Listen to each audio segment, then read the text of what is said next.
പ്രവാചകൻ സല്ലല്ലാഹു അലൈഹി വസല്ലം പറയുന്നു, ലൈസ ശൈഉൻ അക്റമ അലല്ലാഹ് മിനദ് ദുആ ഐ അഫ്ളല.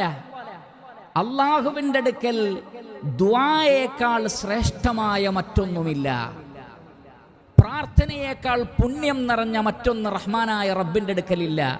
റഹ്മാനായ റബ്ബ് ഏറ്റവും ആദരവോടുകൂടി സ്വീകരിക്കുന്ന അമലും ദുആയെ പോലെ വേറെയില്ലെന്ന് റസൂലുള്ളാഹി സ്വല്ലല്ലാഹു അലൈഹി വസല്ലം.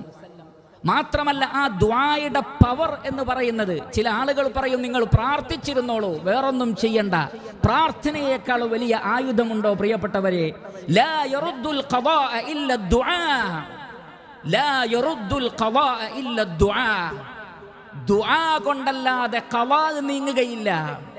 ഖദാഇനെ തന്നെ നീക്കാൻ മാത്രം ശക്തമായ ആയുധമായി അല്ലാഹു പഠിപ്പിച്ചത് പ്രാർത്ഥനയാണെന്ന് നമ്മൾ മനസ്സിലാക്കണം.